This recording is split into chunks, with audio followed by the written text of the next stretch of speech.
to at the moment as well. I'm just going to keep with the theme here. I spoke at the start of the show about Mason Mount and how there were some suggestions from certain people on social media that Mason Mount had betrayed Chelsea by signing for Manchester United. We heard from Mark before the break about how he doesn't see it like that. He sees it that Manchester United have offered Mason Mount better terms and he's got every right to take those.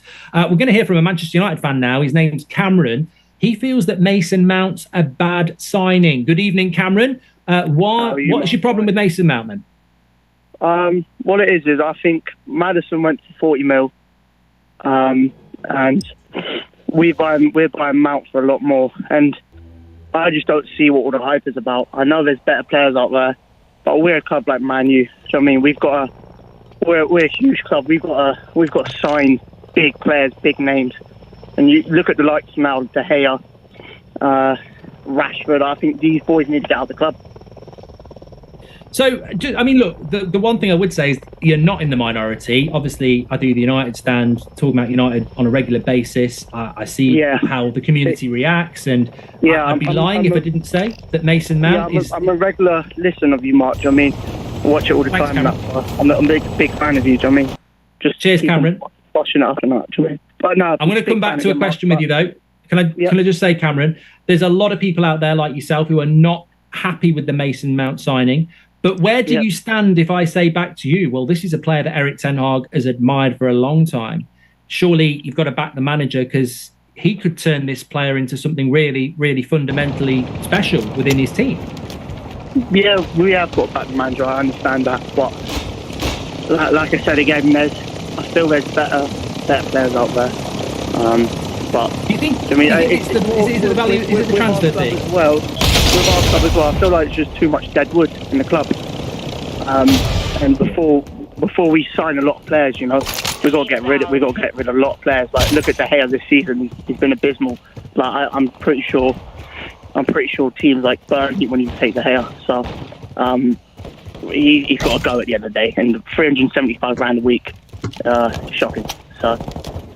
Cameron, you've been a legend. Thank you very much. I'm going to just break away from there because there's been a goal in the game between England under-21s and Portugal under-21s in the quarter-final European Championships. Let's go to Ian Abrahams. England 1, Portugal 0. Goal after 33 minutes scored by Newcastle's Anthony Gordon. Really smart England move. Noni Madueke down the right-hand side with a lovely little pass inside the penalty area for Morgan Gibbs-White. Here's cut back for Gordon, 8 yards out, almost centre of the goal, to thrash the ball into the back of the net. His second goal at these tournaments, and England now are well placed in this quarter-final. It's live on TalkSport 2, 10 minutes to half-time. England 1, Portugal 0.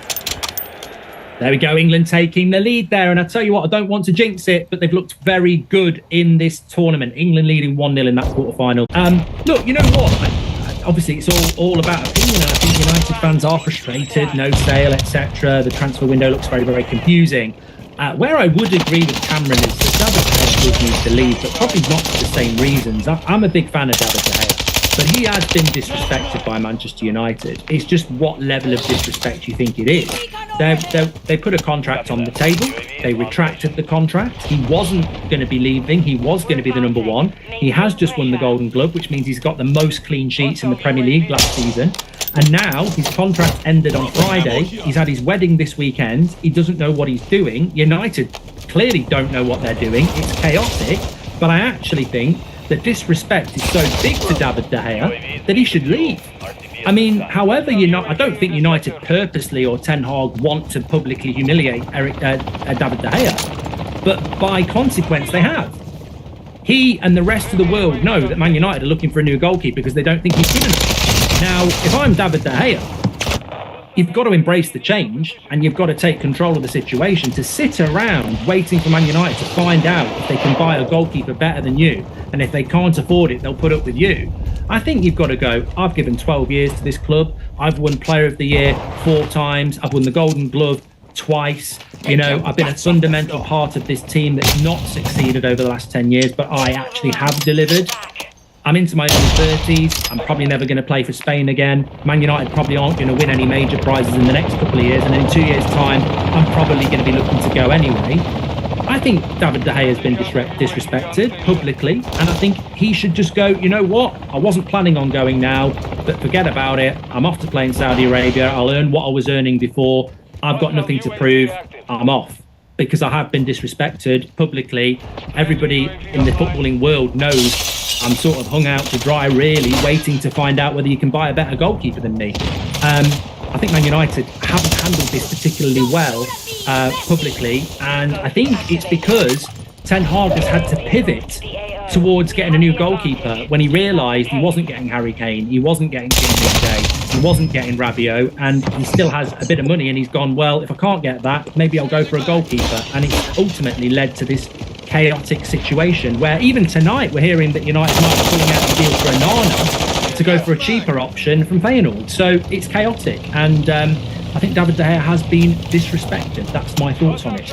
We're going to take another call from, let's go to Freddie. He's a Manchester United fan. He says, why aren't United going for a striker at the top of their shopping list? Freddie, I'm interested to see what you've got to say on this, because I feel the same.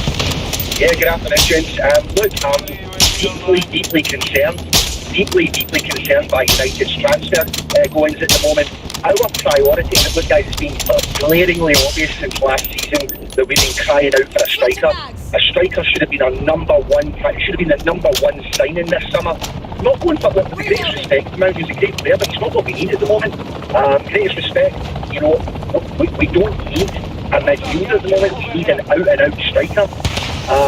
And I think with what's going on at the moment, with the takeover, I think it's got our plans, in ruins, to be honest with you. So I'm really, really concerned, because if we don't get a striker, I'm afraid we're not going to make the top four next season with everybody else bolstering their teams. It's really, really, really concerning, guys. Really yeah, concerning. Freddie. Well, I want to just throw a question back at you, actually, because you raise a very good point. I'm sure there'll be non-United fans going, I feel my heart bleeds for you. You spent 250 million last summer. I'm sure you'll spend it again. But goals win games. Martial is never fit to play. Weghorst was a loanee. Rashford isn't really a striker. I mean, that's the only options we've got at this moment. It's so concerning, mate. And, my fear is that with what's going on at the moment in the background, with the takeover, my concern is that we're going to end up buying a striker, but nowhere near the sort of calibre that we need to be fighting for the title next season. Yeah. So I'm really, really worried. Really, really worried, guys. Freddie, thanks very much for calling in. Let's stick with United just for a little bit here, because I've got Alan who wants to talk about Manchester United and the David De Gea situation, which I was just speaking about. What's your take on it, Alan? Well, I'm really surprised at a Manchester United manager, how he's really let himself down. People that listen to the story about De Gea and also Henderson. Obviously, I'm interested that Forest would get Henderson this season. We know he wants to come. We know he was happy being at Mr. Hag, he sort of made it very difficult for Henderson. He's now cancelled De Gea's contract and then offered him another one at a lower price. I just think the way Ten Hag's going at the moment, he won't get any players, because players listening into the conversation and knowing what's happened before them must think, well, that's not going to happen to me. Surely Mr. Hag wants to get the best players, but he's never going to get them treating players like he's done. And if I was Ten Hag, I wouldn't look at United again. I'd walk away and say, no, thank you very much. I've done what I want to do. I'll hold my head up high. It's well rumoured that there's not a great relationship between Henderson and Ten Hag anyway, and yet he seems to be wrapped up in this whole De Gea, are United buying a goalkeeper thing. It's preposterous. If he ended up being Man United's number one next season, I think the footballing world's jaw would hit the ground. I don't understand why he's not a Nottingham Forest player. Exactly. I mean, look at it from last season when apparently Dean was him halfway through the beginning of the season because of the bad injury he got. We brought in Navas from Paris Saint-Germain. You know that looking at the whole story, that from De Gea's point of view, especially, I wouldn't even entertain going back to United. You know, once he's offered you a contract and then cancelled it and then offered you low money, that to me is enough to say, no, well, I'm sorry, I can't work for you. But as regards Henderson, Henderson told him exactly what he thought of him. He told me he didn't want to play for the club no more. For me, if I was Ten Hag, I would say, oh, fair enough, money back, away you go, and let Forest buy him. But he's just making it so difficult for players to be comfortable in what they're doing. Alan, thank you. Great call. Let's grab another one. We've got Harry, Wolves fan.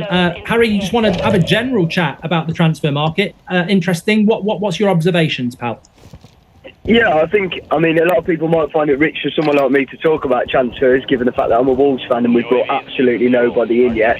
But, you know, I think in terms of Man United with the Mason Mount situation or something like that, you know, we've just seen the fact that Ruben Neves has gone to Saudi for 47 million quid. And for about, you know, you've just paid 75 million for Mason Mount playing in midfield, which I think is absolutely extortionate, by the way. But when you, Harry, one minute. This price for Mason Mount keeps going up. The previous Mark said it was 65. You're saying it's 75. It is 55. Just to give you a bit of clarity, 55, which you probably think's too much anyway. Yeah, either way, I think it's too much. You know, I'd be looking at 40 tops really at someone like Mason Mount. But then again, you get the English tax with someone like that. However, you know, people seriously underrate the likes of Ruben Neves for 47 million quid, who you know, look online at how the Wolves fans and Wolves fan base have reacted to someone like him leaving, which proves how pivotal he was to a team like us. And he's, I mean, I watch him, and this is me genuinely not being biased, given the fact that I watch him week out. He's absolutely outstanding on his day. And he puts like an absolute benchmark on top of the line. What do you think about how old was Ruben Neves? About 26, something like that? 26, yeah. And do you know what do you think about him going to? Look, I've got no problem with the player doing that. If he wants to go and earn good money in Saudi Arabia, he won't be the last. But do you think? Were you disappointed by that? You know, such a good player. Would you like to have seen him at a Liverpool or someone like that? From a personal perspective, obviously, you know, you do it.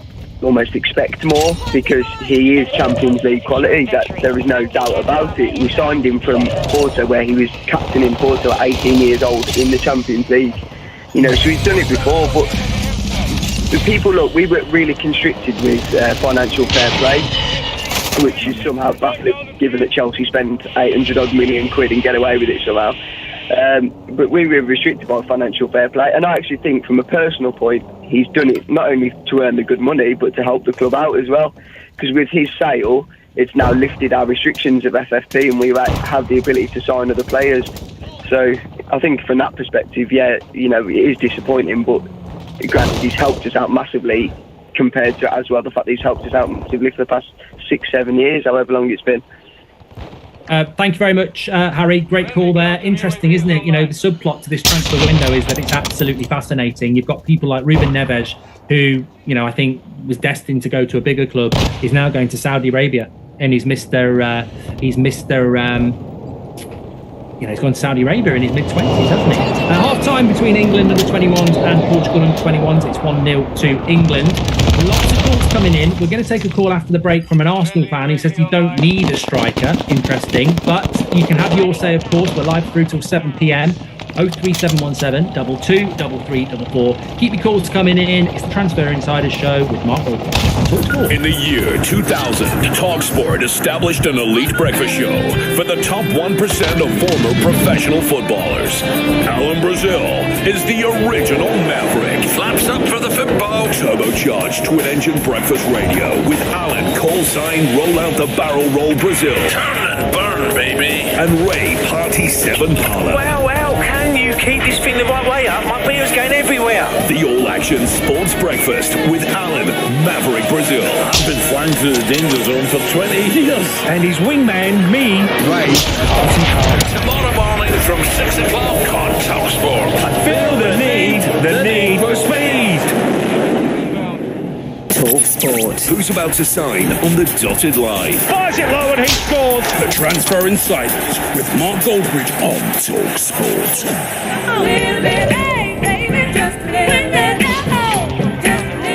Hello, I'm Mark Goldbridge on TalkSport, and this is the Transfer Insiders Show. Keep your calls coming in, lots to discuss. But there is a game of football going on between England under 21s, Portugal under 21s, quarter-final of the European Championships.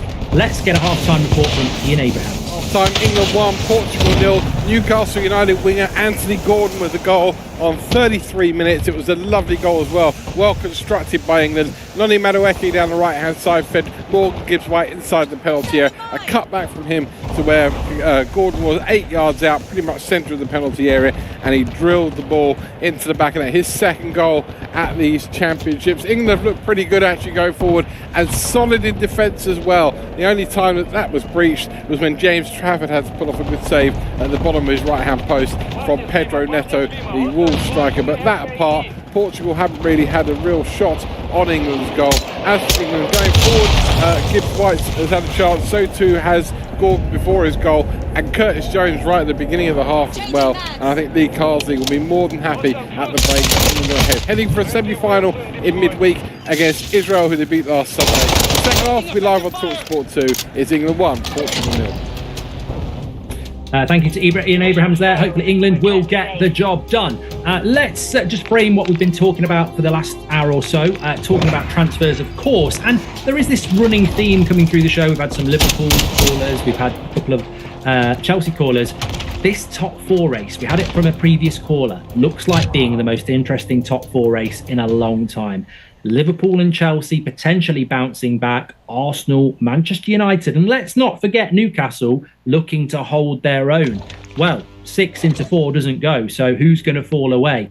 Newcastle fans, I'd love to hear from you. What have you got to do in addition to Tonali to hold out your position in the top four? Liverpool fans feeling more confident with Klopp building that midfield. Chelsea, the big unknown. But we're going to go to Arsenal next. Let's speak to Corey. Says Arsenal don't need a striker. So you're happy with the business you've done? Do you think you need anything else, Corey? How you doing, Mark? Good to hear from you. Evening, mate.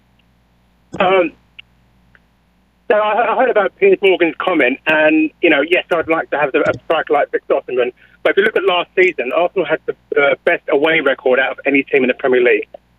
They haven't got a problem scoring goals. Where the problem was conceding goals. If you look at their home record for conceding goals, it wasn't great. In fact, they were better away. And the problem is when we lost Tomiyasu and then also Saliba, that the cover we had wasn't good enough. It wasn't to say that the play was rubbish, but they just wasn't good enough. And I think the business they've done so far is pretty good. I still think we may need more cover depending on what happens with Thomas Partey, and also to give Saka some rest. However, I do like what I saw with Reece Nelson last season. He was improving. But I still think we possibly may need someone to give him some rest. And even like up front, Jesus didn't play a whole season. If we can get a whole season out of him, imagine what we could have done. In fact, our starting 11, we never lost a game. But unfortunately, we didn't have our starting 11 for the whole season. So I don't necessarily agree that we desperately need a striker. We need a defensive midfielder cover, and also a defence, which I think we're covering those areas. Yeah, you're right. I mean, look, I think that I was one of those who said I really resisted the whole Arsenal bottled the league, because you took 43 points from your first 48, and Arsenal started that season so well last year, and there's no reason why they can't replicate that. I think it will be interesting what happens in the midfield with Partey and Xhaka, but Declan Rice, certainly, you can't lose those two and just buy Declan Rice. There'd have to be somebody else coming in as well. But Jurrien Timber looks like a deal that you do, and he was a player that Erik ten Hag wanted him before Martinez last summer. So, a player like that, your season fell away when Saliba went. So I'd agree. You desperately